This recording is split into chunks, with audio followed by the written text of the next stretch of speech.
ఉప ముఖ్యమంత్రిగా బాధ్యతలు స్వీకరించిన తర్వాత ఎంత పద్ధతిగా బాధ్యతాయుతంగా ప్రవర్తిస్తున్నాడు అనేటువంటి మనం గమనించాలి. అంటే అంతకుముందు ఏదో సరిగ్గా ప్రవర్తించలేదని కాదండి. అంటే ప్రతిపక్షంలో ఉన్నప్పుడు ప్రభుత్వాలని, అప్పుడు పాలక పక్షాలని ప్రశ్నించిన వ్యక్తి అలాంటి తప్పులు మనం చేయకూడదు, బాధ్యతగా వ్యవహరించాలి అనేటువంటి భావన కనిపించింది వాళ్ళ వ్యవహార తీరులో. ఇది ఒకటి. రెండు, వీళ్ళంత ట్రోల్ చేయాల్సినంత ట్రోలింగ్ మెటీరియల్ కాదండి పవన్ కళ్యాణ్ గారికి. హీరో అతను. వీళ్ళతో పోల్చుకుంటే, పవన్ కళ్యాణ్ గారితో పోల్చుకుంటే జగన్మోహన్ రెడ్డి అసలు ఆ నక్కగే నాగలోకానికి ఉన్నంత తేడా ఉంది. ఎందుకంటే పవన్ కళ్యాణ్ గారు అంటే ఏ రకంగా చూడండి, అంటే మానవత్వం, ఇతరులకు సాయం చేయటం, ఇచ్చుటలో ఉన్న హాయి అనుభవించటం అనేటువంటి కాన్సెప్ట్ తీసుకుంటే ఎవరికైనా ఆయన రూపాయి జైలుంచి తీసి పెడతాడు.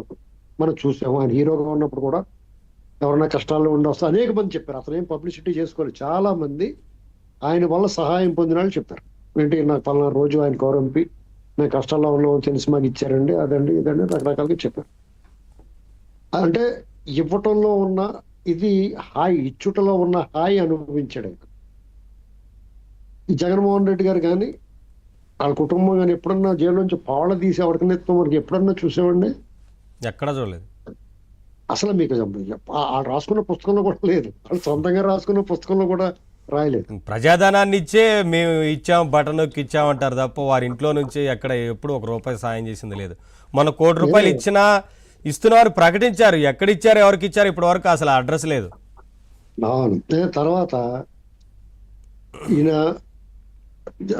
రాజకీయాల్లోకి వచ్చిన తర్వాత ఎలాంటి విపత్తులు వచ్చినా రాజకీయ నాయకుడిగా, ఒక సినిమా హీరోగా, అంటే ఆయన రెండు రకాలుగా ఇస్తున్నాడు.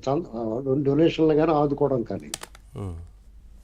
అంటే ఒక బాధ్యత కలిగిన మనిషిగా వ్యవహరించాడు అతను.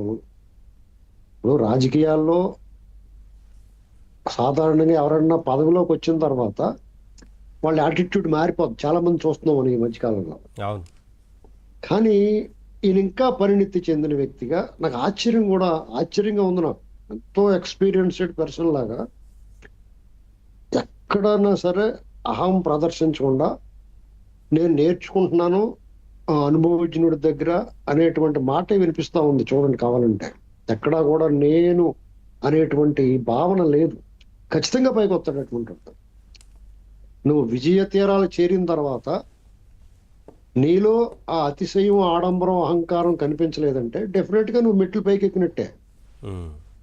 అయినా ఒక ప్రక్షాళన కార్యక్రమం గత 5 సంవత్సరాలుగా తిరుమల తిరుపతి దేవస్థానంలో వీళ్ళు చేసిన అరాచకం, దుర్మార్గం, అవినీతి, అపచారం